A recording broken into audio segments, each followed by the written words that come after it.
Eu acho que a cobertura jornalística pode ajudar e muito a gente entender um pouco mais o que é um adolescente em conflito com a lei, né? A gente entender como esses adolescentes em conflito com a lei sofrem preconceito, o quanto eles são descriminalizados, o quanto há uma violência contra eles. Eu não sei se é possível inverter, eu não sei se a gente consegue, somente com a imprensa, fazer com que as pessoas enxerguem a realidade. Eu acho que tem um papel fundamental, mas principalmente eu acho que uma educação, começa muito da educação da escola, da educação de casa, da educação da cidadania. Não sei se só a mídia, só a imprensa conseguiria fazer isso, mas eu acho que ela pode muito abrir portas e mostrar a realidade. Infelizmente, pelos números que a gente acompanhou aqui, divulgados pela ANDI, a gente não tem feito isso. E eu, como parte da imprensa, me sinto envergonhada, inclusive, de a gente não dar o destaque necessário a isso e muitas vezes a gente não está falando a verdade.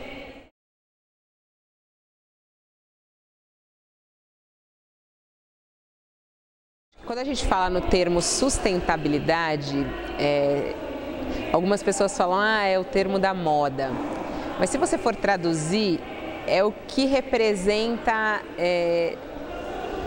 tudo da vida, né? O que é ser sustentável? O que é um ser sustentável?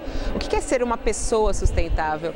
É você poder se sustentar como pessoa, como ser humano, como consumidor. É uma visão tão ampla das coisas. E quando a gente fala o que é uma cidade sustentável, é uma cidade que consegue respeitar o ser humano, eu acho, que consegue ser sustentável. Ela só vai conseguir ser sustentável se ela conseguir respeitar o ser humano. Os direitos humanos, com o crescimento das grandes cidades,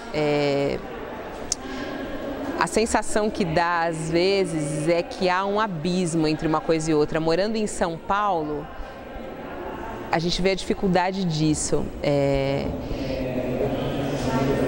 Se a gente for ver a migração do campo para as grandes cidades, eu acho que fica ainda mais difícil quando a gente põe junto direitos humanos.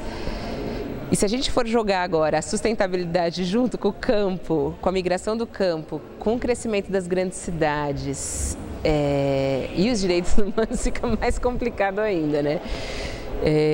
Como é que a gente poderia resumir tudo isso? Eu não sinto uma conexão entre uma coisa e outra hoje em dia em São Paulo, infelizmente eu não sinto. Eu vejo os direitos humanos sendo completamente desrespeitados, eu vejo a sustentabilidade ser tratada de uma maneira excluída, eu vejo o campo sendo ignorado e eu vejo a cidade crescendo. Eu acho que uma coisa tem que estar relacionada à outra, mas infelizmente elas estão desconexas. É só isso que eu posso dizer. Eu não sei de que maneira a gente pode entrelaçar uma coisa na outra. Sinceramente, eu não sei. A gente precisa estudar mais sobre isso.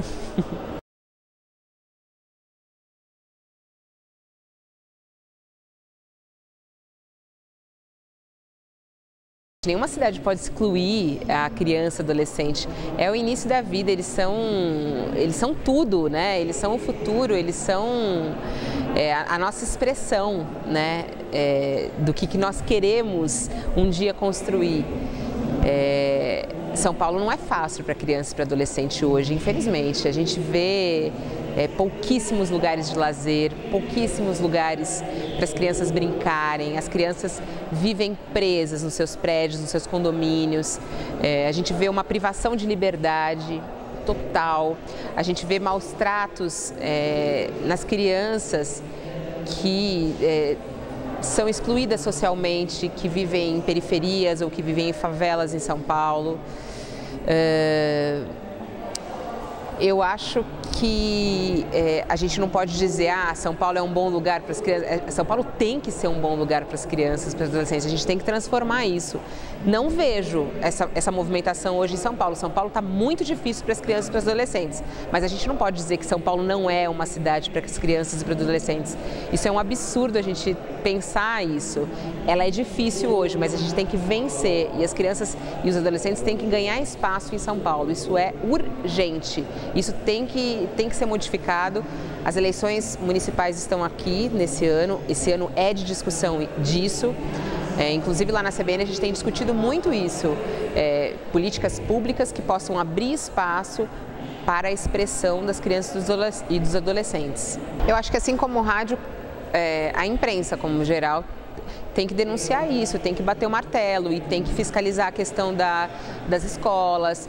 Recentemente a gente fez uma reportagem nas escolas que ainda tem escolas de lata em São Paulo. Eu acho que é mostrando a realidade mesmo. As crianças que não conseguem brincar, assim como outros veículos, tem que trazer, mostrar a realidade e mostrar as possibilidades. Não tem que ser assim.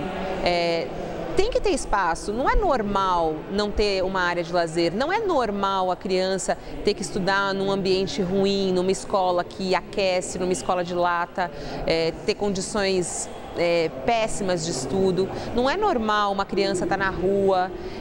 Então eu acho que através realmente desse retrato e mostrar quais são as possibilidades, ouvir o que é o certo, não só o que é o errado, o que é o certo para as crianças e para os adolescentes. Eu acho que o rádio tem um papel fundamental e por a gente ser uma rádio de notícias, 24 horas de notícias, a gente tem muito espaço para isso, com entrevistas, com debates. A gente vai fazer debates esse ano de eleições, a gente vai fazer debates na área de educação, na área de meio ambiente, na área de transporte e sempre também com espaço para as crianças e para os adolescentes, porque eles estão dentro da cidade, a cidade tem que olhar para eles. E eu acho que o rádio tem esse papel também, já que a gente tem espaço, já que a gente pode falar à vontade, a gente tem esse compromisso também.